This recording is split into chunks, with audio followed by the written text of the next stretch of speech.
welcome you. We have representatives from around the world. And this week, NAM and ICMA are doing a introductory course called Seafarers Welfare and Introduction to Seafarers Welfare in Maritime Mission. And we have a group of more than 30 students from around the world who have joined us for that course as well. And I know that many of them are joining us for this webinar today. So as people join from around the world, I'd like to introduce you to our speaker today, who is the Reverend Canon Andy Bowerman, who's the Middle East. I forget the region exactly. You'll tell us in a moment. The regional director with the mission to Seafarers, and I'm so happy that you're with us. Thank you, Andy, for joining us. Yeah, thanks, Jason. Thank you for the invitation, and I'm glad that some people have now started joining in as well, so it's not just you and I chatting. So Andy, as we begin this conversation, can you tell us a little bit about your region and your work? Who do you represent, and where geographically do you represent that group? Yeah, that's fine. I'm working with the Mission to Seafarers, and I'm responsible in serving across the Middle East and South Asia. So geographically, that means from Egypt in the west, across to India, Sri Lanka in the east. And we have somewhere between 15 and 17 staff working across that region. That means that in parts of my region, I have lots of connections with folks from ICMA. Throughout India, yeah, we have friends from Stella Maris, Sailor Society, a whole variety of people trying to provide welfare services to seafarers. And we're a little more lonely here in the Middle East. I do know that Marcus is based with the German Seafarers Center out of Alexandria, but soon to finish and be replaced by a new colleague. But other than that, I think as far as ICMA members go, there's nobody else that I'm aware of in the Middle East.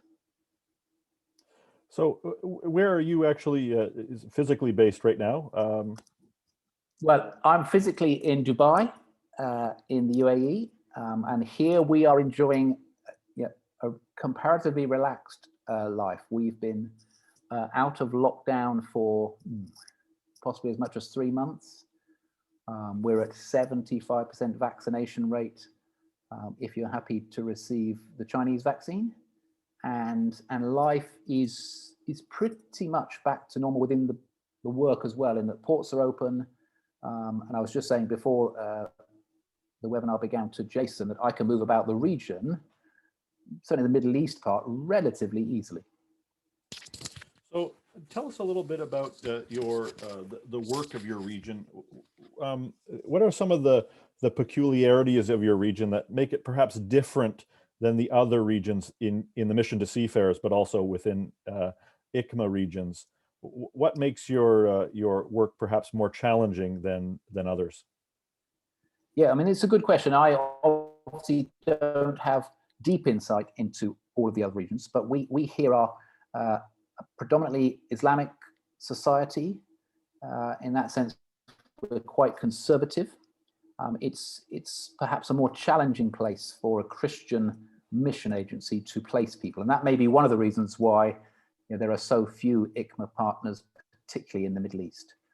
I think as the Mission to Seafarers, we get a lot of wasta, as they would call it here in Arabic, a lot of reputation from the fact that we've been in the Middle East for, gosh, 130 odd years. I think we first sent chaplains into this part of the world in 1885, and we still somehow build on that reputation. So one of the challenges in this part of the world is to be a Christian mission agency in a largely pluralistic Islamic society is interesting. We're also one of the few welfare organizations, and the whole idea of welfare is seen very differently in many parts of this region. I guess the other huge difference to some of the partners who will be listening in will be the fact that for much of the Middle East, or certainly the Gulf, unions are not allowed. So certainly around the Gulf, there's no physical presence of the ITF. In fact, I have quite close relationships with their regional managers for this region, where sometimes we might operate on their behalf, if you like.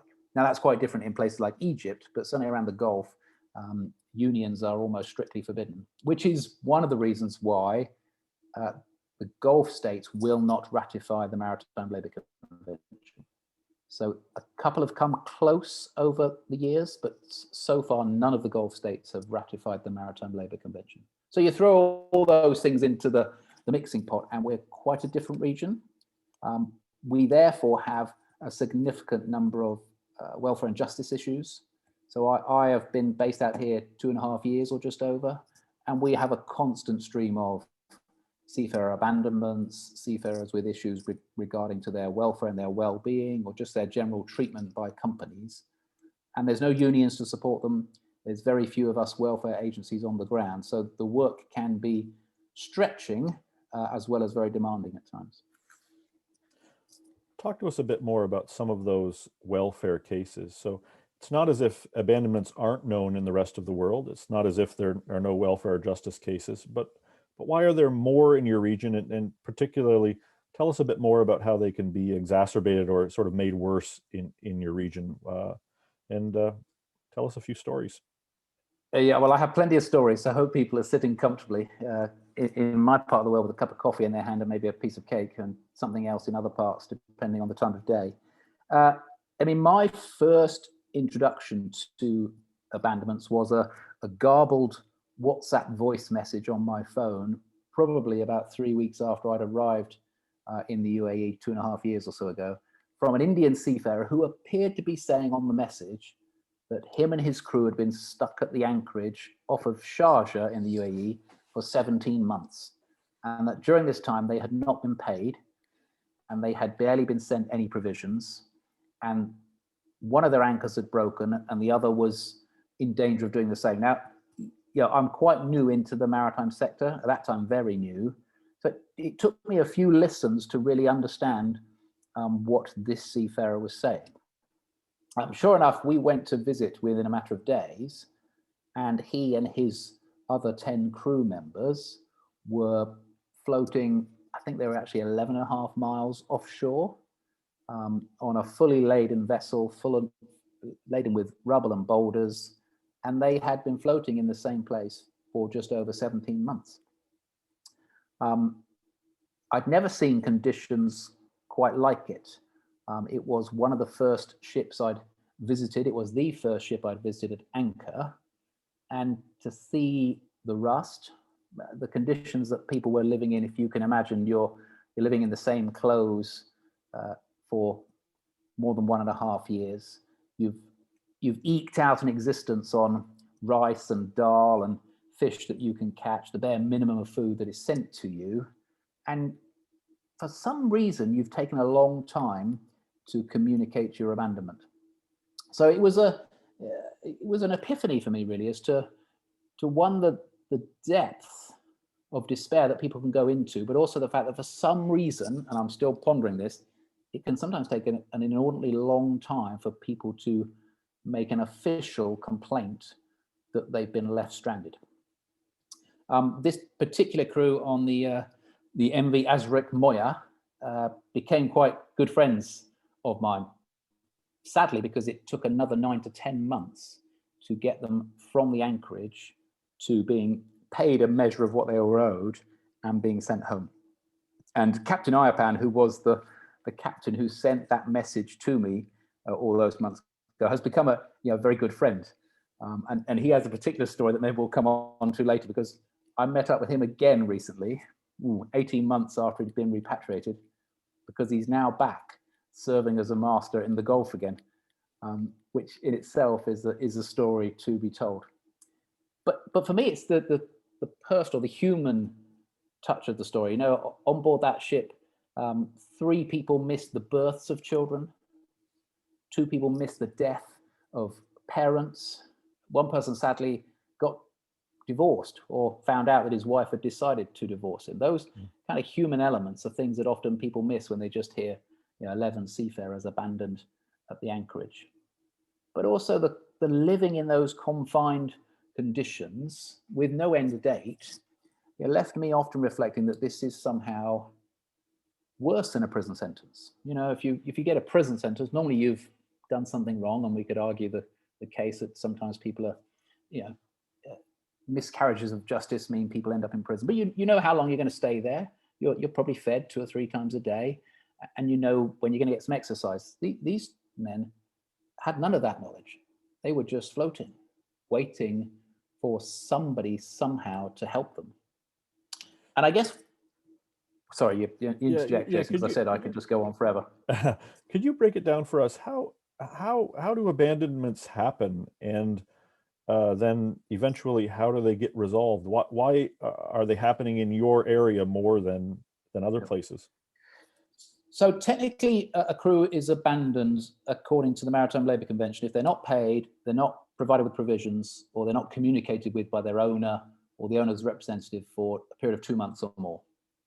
Now, the reality in this region is if you registered every single time that one of those 3 things happens with a ship, you'd have abandonments by the hundreds, because we have a significant number of what I would call smaller or medium-sized companies who might have 5 to 10 vessels in their fleet, and therefore they run fairly close to the margins financially. They invest heavily in the vessels with an aspiration that, whatever the commodity is that they're trading in will continue to do well. When it doesn't, then they can very quickly find themselves in financial difficulties.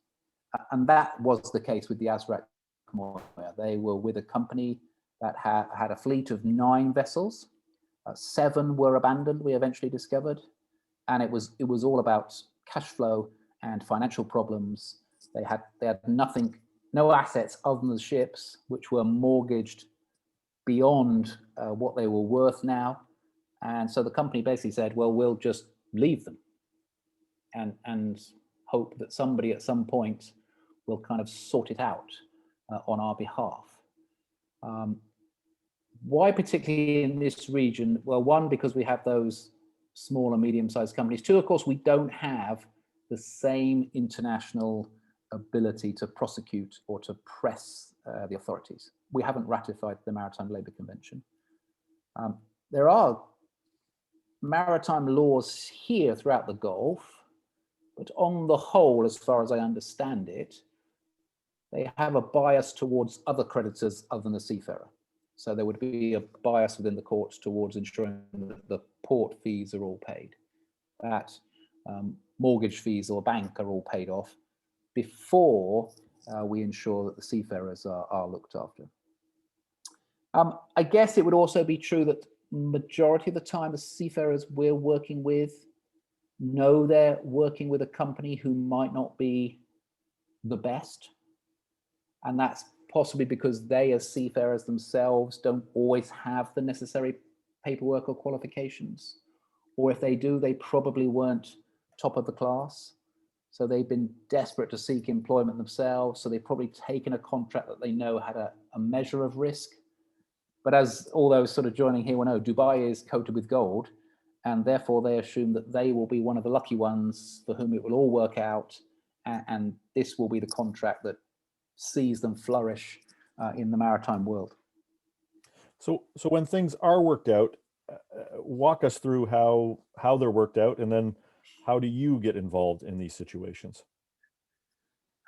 Yeah, so you learn a lot as you go. I think that's what I would say. So how do things get worked out? So within the culture, particularly here in the Middle East, we work within a paradigm that's about sort of shame and honor, rather than necessarily the same paradigm as of justice and what's right that we might see in many parts of the West. So it's all about initially trying to provide the owner or those responsible with a way of exiting the situation with some sense of honor. So you try to provide them a way out that will allow them to honor their company, but more importantly, perhaps the flag that is representing the vessel or the nation where they're based. And the way you put pressure on that is you put into the equation a measure of the sort of shame that might come upon them. And so initially that would be in conversation, or it might be us communicating with one of the myriad of law firms here who work for us pro bono, who will send letters to the company to try and encourage them to make a difference. So we start with that kind of what I would call local advocacy, trying to get other ship owners to apply pressure.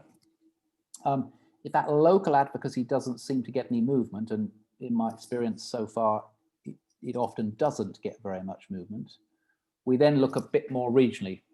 Are there other areas where this company are working? What about the flag? What might they offer in to try and help and support? Again, often the cases we find, there's some dispute over who's flagging that particular vessel, or for whatever reason, the flag will offer repatriation, but no salaries. And we can maybe look at as to why that becomes an issue for seafarers. So we go regionally to try and do some advocacy, and then eventually we might go internationally. And that sometimes controversially has meant we might go to the press, and sometimes do that internationally to try and get some movement for the company. And on the cases that I've worked on in the past 2.5 years that have gone beyond 12 months, and there's been a number of them, it's almost always been that international media pressure that has meant that somebody from the government has stepped in and encouraged a kind of brokered deal.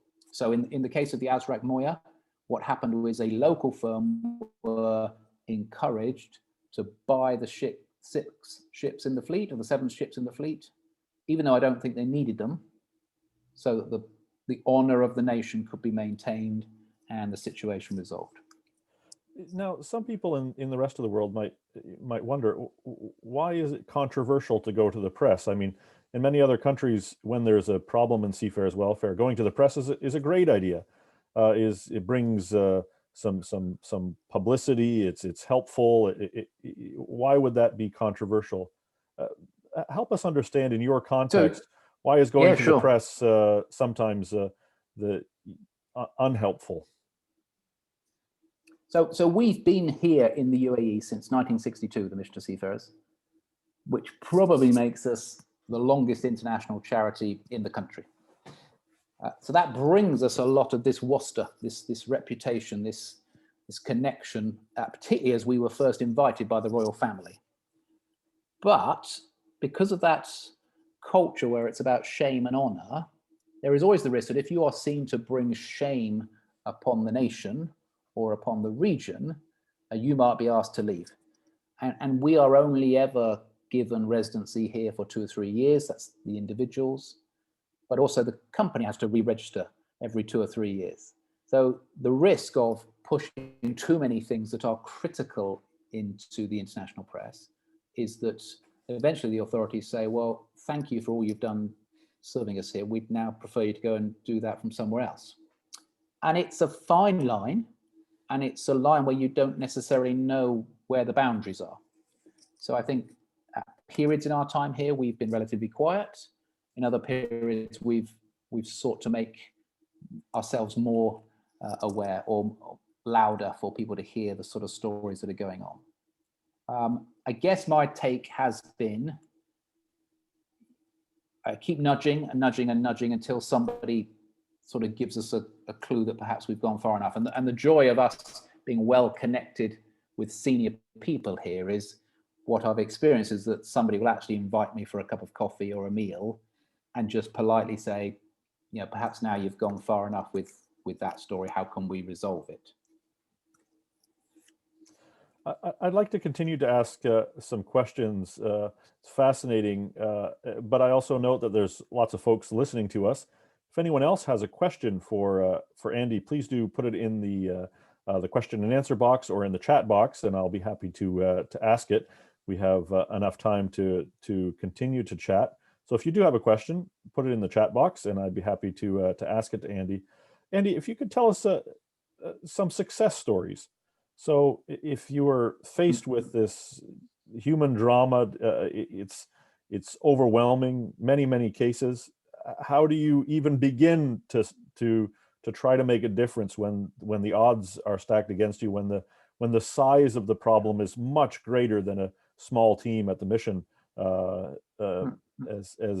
As wonderful as they all be, I mean, it still is a small team in such a large region. How do you accomplish anything? And maybe tell us a few success stories. So I'd love to go back to Captain Ipan. because to me, he would be one of the reasons why I can keep going, even when it seems like week after week after week, you see very little progress.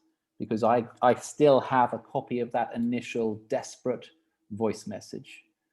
I have lots of little videos of me meeting with him and communicating with him, and I can track the small progress as he was first given back hope. And then once he'd been given back hope, he changed to sort of become again the master of the ship. It was really interesting in his case to see him change from scruffy kind of work clothes when I first went to meet him to by 6-7 months in, there he was in a clean white uniform every time I would visit, because we'd given him some hope and some dignity back, so that he was once again the master.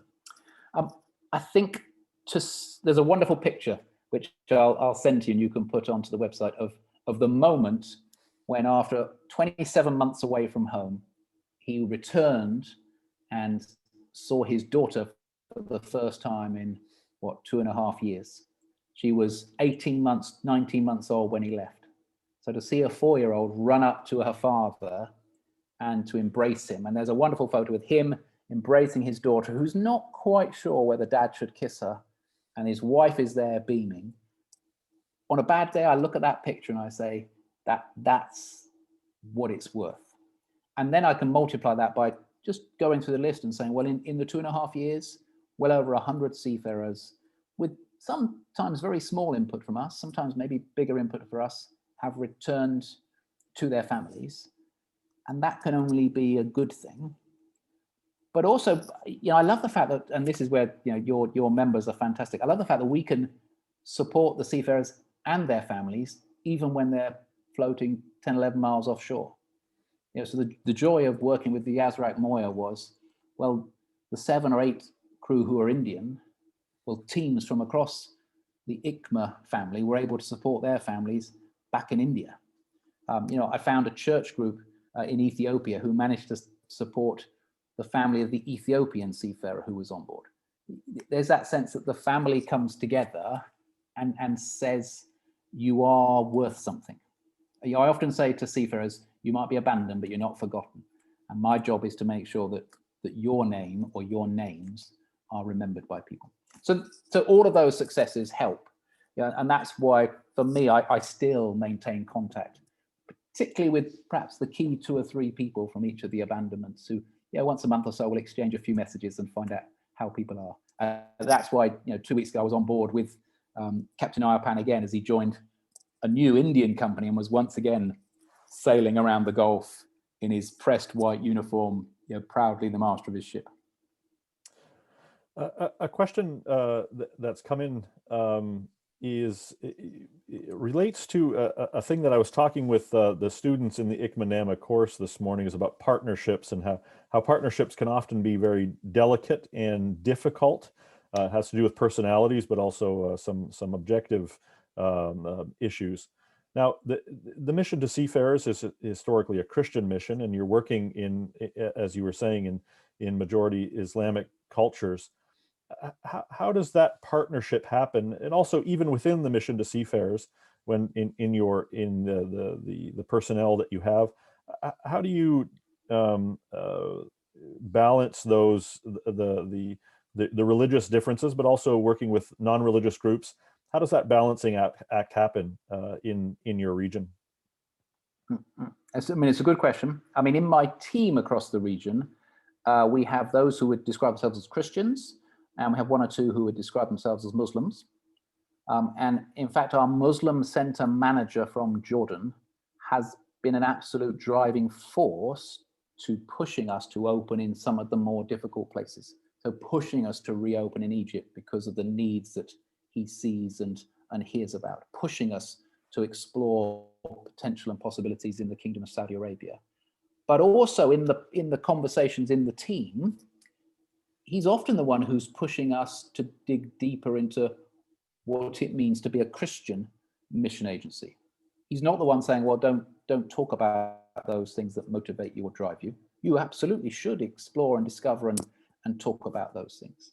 He's the first one on the call when we have our monthly prayer meeting, because he feels that's absolutely part of what it means to be part of the mission to Seafarers family. Now, we're exploring, I said, we're exploring the potential of opening up work in the Kingdom of Saudi Arabia. And we are seriously talking as a mission about, well, should we think about engaging a Muslim chaplain to work for us in the Kingdom of Saudi Arabia? Or is that not so important? And we're in the middle of having that sort of conversation as a mission as to who is the right sort of person.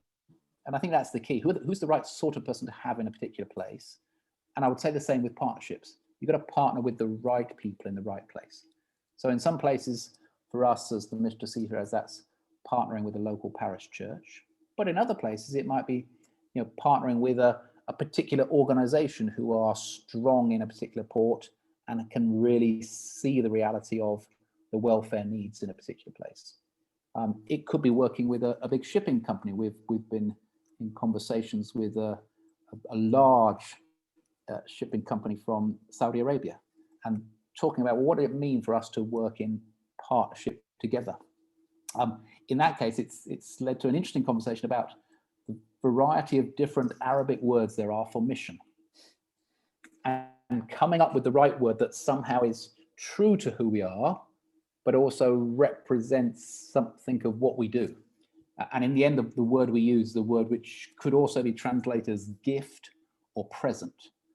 And we want to talk about the fact that we want to be a gift to the seafarers, a present to the seafarers we encounter, whether they are of any faith or no faith, wherever they come from. So I think it's a fascinating question, something we will continue to explore. How can we best utilize partnerships to make sure that seafarers get the support they need for the often difficult circumstances within which they work?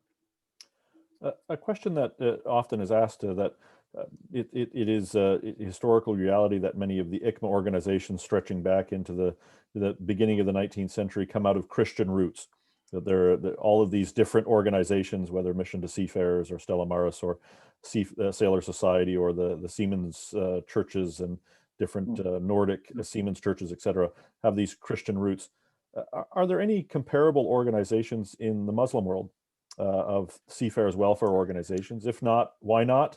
And why would a group like the Mission to Seafarers be welcomed in the UAE or others to do this work there?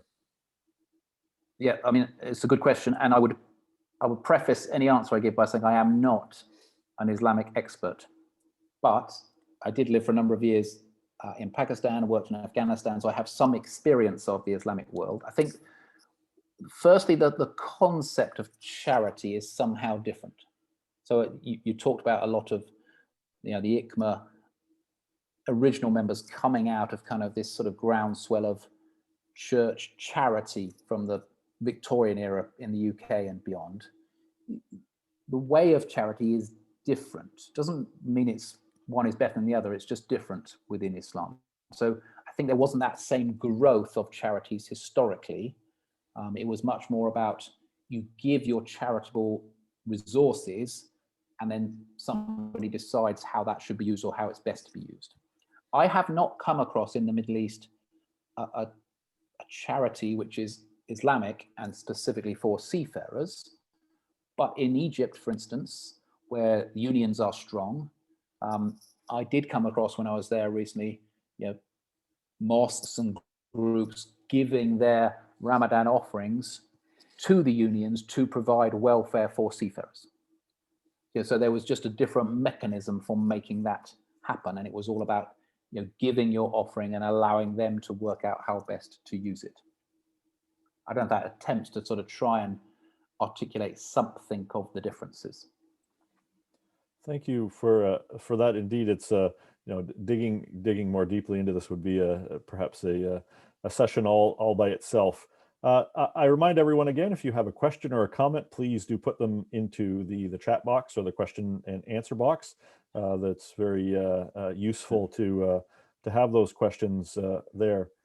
If we can go back, Andy, what would be so you have these particularly challenging cases in the UAE and in the Middle East of abandonment. In many of the rest of the ports around the world, we have lots of seafarers missions, we have the ITF, we have other government agencies, and yet abandonments still happen. What would you give as a sort of practical counsel to us about how we should approach those situations? What have you learned that can be useful for others on this call if they hear in their port there's been an abandonment? What would you you say as practical guidance? Well, the first thing we always do is very practical. So we will do all we can to go and be present with those seafarers. And that is different out of different ports, I understand, but we will do all we can to seek permission to go and just ensure, have they got some food? Have they got some water? Have they just had a conversation with somebody who is not one of the crew members, to just get that sense of humanity again? One of the things I would love to see happen in this region, and I guess it's the same everywhere, is improving the speed with which seafarers report possible abandonments. And one of the real sticking points here is that for a whole variety of reasons, seafarers seem fearful or worried, concerned about reporting. And that's because they're worried about being put on some sort of blacklist, or they're worried that if they report something, then somehow the owner will treat them differently or very badly. So a mechanism whereby seafarers can report and that can be investigated without drawing attention to the company or the ship management team would be something I'd love to see here, and maybe would be relevant elsewhere. The other big issue, and this happens here sometimes, is coordination. One of the things that we'd have to work on, and it's really starting to be much more fruitful now, is to work on our relationship with the ITF. And so how do we and they make sure we're both playing to our strengths and not just doing exactly the same work, so that they might see, I don't know, for example, that we still have a place in lobbying and advocacy. We don't just want to provide humanitarian relief, but likewise, they might also have a place to play in helping to resource humanitarian relief, not just doing international advocacy work. So I think that whole collaboration and how do we work together, and that must be even more complicated, I'm sure, in ports where there are not just unions, but also multiple ICMA members, somebody to do the coordination and kind of just being pretty frank and upfront about who's coordinating what, who's doing what, I think saves a lot of hassle. The International Labor Organization, International Maritime Organization have a combined abandonment list.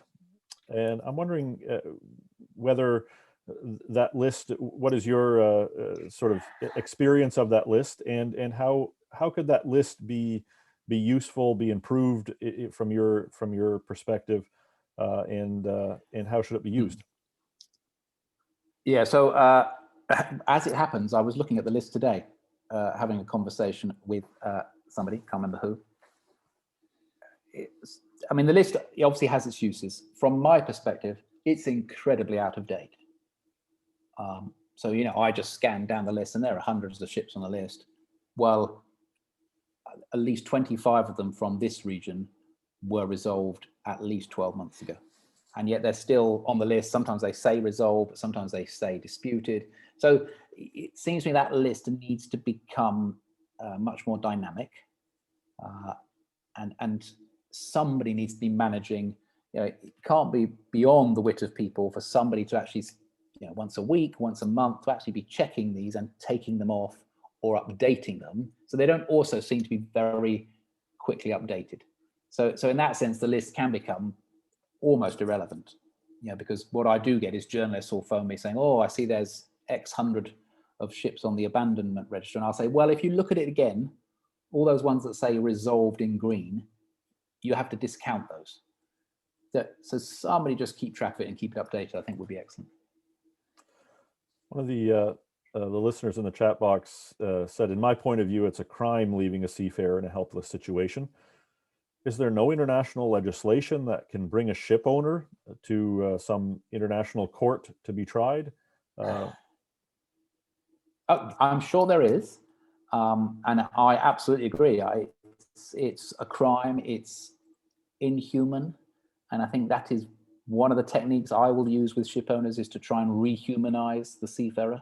So I will do seemingly simple things like bring videos of the children speaking, a voice message from a wife, just to rehumanize. So absolutely it is.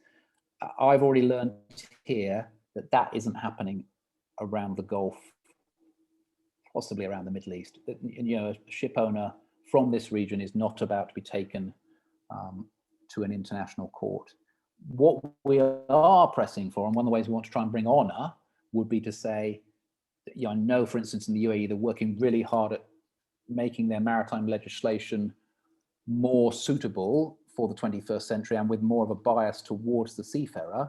The way we want to give them honor is to keep encouraging that, and when it does happen, to then talk loudly about that, you know, locally, regionally, and internationally, so that you get a sense of saying, actually, yes, you are doing some really good work to try and improve the lives of seafarers.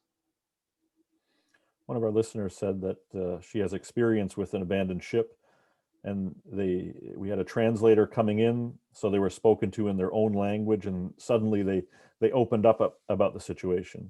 What's your experience with that, with the languages of the seafarers that you're serving? Yeah, I mean, that is absolutely true. To get people able to speak in their mother tongue is absolutely essential. Now, I have the joy in that I have a team across the region that, you know, speaks Arabic, Tagalog, a whole load of Indian languages, some English, one of us. So we can, even if I physically, or the person is not physically present on the ship, we often will I'll take my phone, I'll have a translator ready to make sure that we can work with people. And we had a wonderful story. This is just such a good question for this particular story. So we had 2 abandonments recently. One is ongoing, the MT Iber, which people will have, or some of them will have read about and heard about, which got washed up on the beach here in Al Quwain. So the chief engineer of the MT Iber is from Myanmar. Again, lots of people know about that in the news. And his English, even though he's the senior on board, is not the best. And so we spent months trying to work with him, support him and his family. Anyway, then we had another abandonment across the way on Fujairah, 11 crew. The captain of that abandonment was from Myanmar, spoke beautiful English, and began to develop a relationship, Captain Tant and Naiwin. So much so that at the end of his time, when Captain Tant's crew had all been returned, he made a special conscious effort to continue his relationship with Naiwin, to encourage Naiwin, to be speaking to Naiwin in his own language, but in that period to be just sharing with him some encouragements to help him know that his time will come when he'll be returned. And so it wasn't just people with the same language, it was 2 seafarers encouraging one another and supporting one another, which was, you know, from our point of view, was wonderful. The sadness was it took 2 abandonments to make it happen, but to see them communicating was a joy. We had a question from one. In lots of ports around the world, when there's an abandonment, you can get some local press coverage, and then you can ask for donations of water or food or other toiletries. Yeah. Is there local community assistance for practical needs in your region? If not, why not? So, I mean, this has been fascinating again over the past 6 months for me. So there's a really strong track record across the Gulf for all sorts of communities to want to give practically to charity. So whether that be now in the holy month of Ramadan, we've got lots of organizations saying, Andy, we want to do a special Ramadan gift day. What sort of things can we give for you? The best ones are when they ask in advance, what sort of things can we give for you? Because otherwise we do end up with too many toothbrushes, too much toothpaste, too many woolly hats. No offense to the woolly hat knitters who may be on here, but also it's that's another great encouragement. And you asked me the question about, how do you sort of keep going when you see some of these really difficult cases? 2 things that's happened with the MT Iber. When it appeared on the beach and suddenly was in the news, was in newspapers around the world, ordinary people here began to really take notice. I live in a little compound of 25 villas, and one of the women here said, oh, we want to do something as a compound, Andy, for your seafarers. Well, for the last 2 months, every other week, I now get a delivery to take to the seafarers on the MT Iber. And the joy from my point of view is they deliver all the things that I would never get away with buying. You know, there's chocolate and crisps and fizzy drinks, all sorts of things that I would always think, oh no, I can't really justify buying that. But all these little treats, which again, just remind the seafarers that they might be abandoned, they're not forgotten. And then you have the other extreme. We had a group of Emirati women who live very near where the ship is on the beach. And they said, well, we need to do something to help. Can we supply some rice and some dried goods? And we said, oh yeah, that'd be fantastic. And the lady said, oh great, well, I'm going to deliver 50 bags of rice. And we, well, that's very generous. There wasn't just 50 bags of rice, 50 bags of dal and various other things. If I said each bag of rice was 10 kgs, you'd get a sense of just how much rice arrived from this very generous lady. That's enough to support, well, the Iber and almost every ship that I'm going to go on over the next 12 months. So yeah, people are very generous.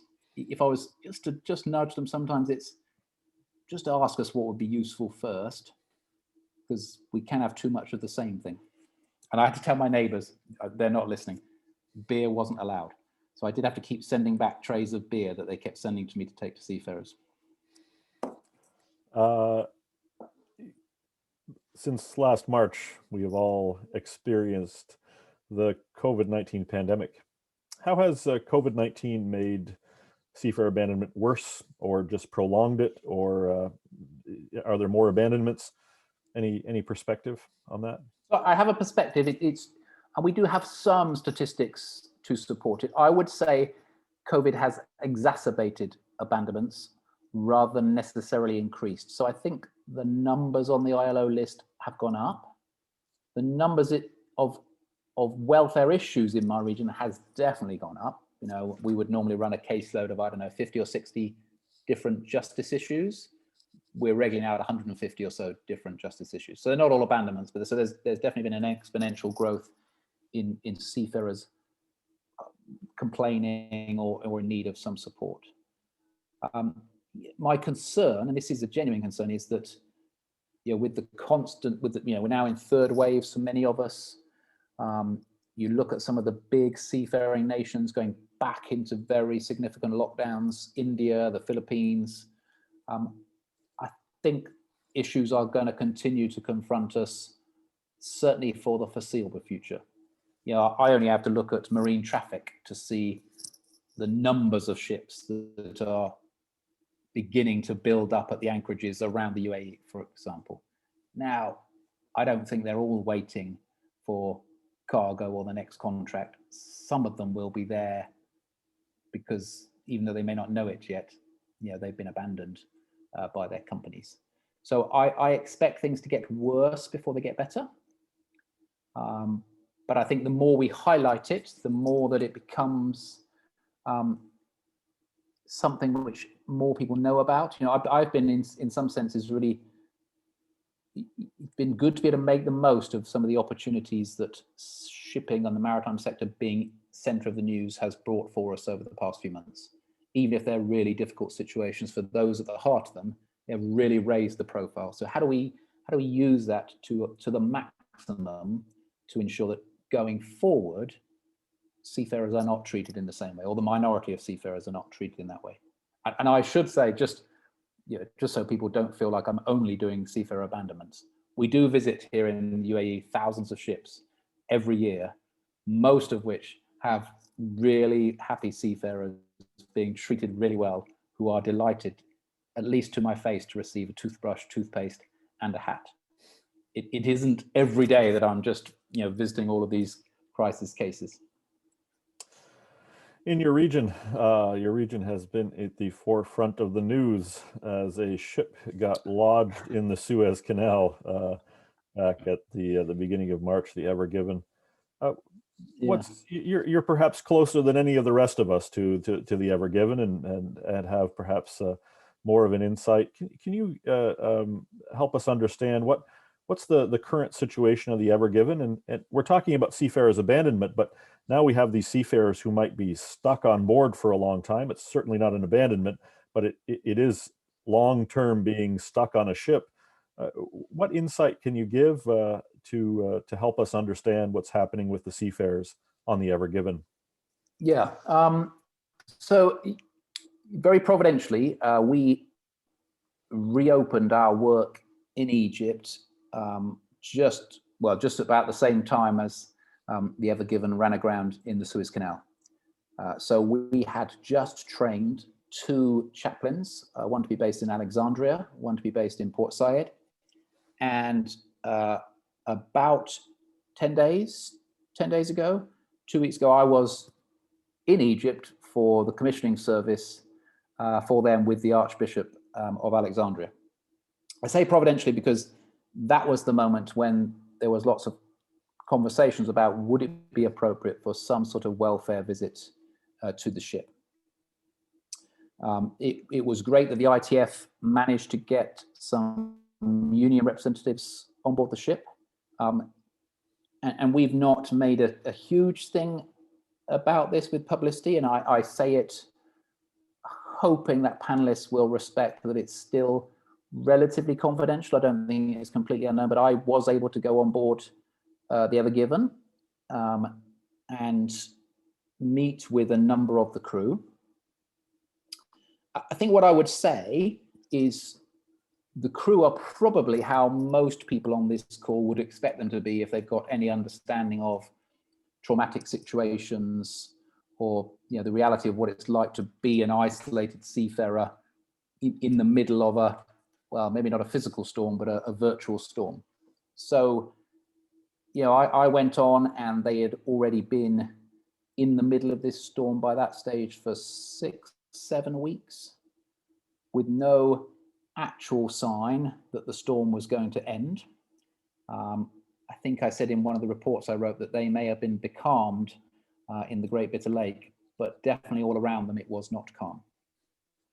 So I would just say to people on the webinar, imagine you have been through the biggest incident that will ever take place in your career, and you're still in the middle of it. And whilst you're in the middle of it, you can't return home. You have to be very guarded about what you say, even to those who are nearest and dearest to you. You're still trying to process all of that information. And whilst you're doing that, the world's media, the world's insurance companies, all of the senior people on the Suez Canal are trying to work out who's responsible.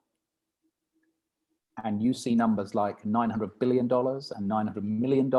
And you just, all I would say to you is just imagine trying to process all of that and to maintain your well-being. So my hope, I would say my prayer for them would be that over the coming days and weeks, that the now 27 seafarers who are on board will receive the support that they need to ensure that they can not just process what's happened, but they can ensure that their well-being is maintained and they can continue to flourish within the sector. And I have every confidence that the various people involved, the owners, the ship management company, will do all they can to ensure that happens. I think that's the best I can say without, breaking too many confidences. Thank you for that update. I know we're coming in the last few minutes of our conversation. If anyone still has a question, you can pose it if you like. We do have one question coming in about that sort of circles back onto one of the points that you made about the fear of retaliation. And the question is, given the fact that many seafarers fear retaliation from owners or others if they report or talk about a contract or justice issue, what would you suggest is the best way for a mission to uncover those issues and respond? Yeah, this is a very good question, and I wish I had a really simple answer to this, because if I here in this region could get seafarers to report after 2 or 3 months instead of 8 or 9 months, would just make the whole process so much easier. So I think it has to be a way, and I know these already exist. So I'm not sure, maybe it's about making seafarers more aware, but to allow them to report anonymously, or if not anonymously, in a way that they know their anonymity will be protected. We obviously need to know the ship and where they are and the situation that they're in. Of course, the thing they fear then is that what will happen with that information. So we have to find a way of investigating whilst respecting the seafarer's wish for it to remain confidential. But there has to be a way within seafarer training and education, seafarer awareness raising, to point out to them that if you report and it is dealt with after 2 or 3 months, even for the company, that is better, because 3 months' salary is a lot different than 12 months' salary or 18 months' salary. And therefore, it can all happen more quickly.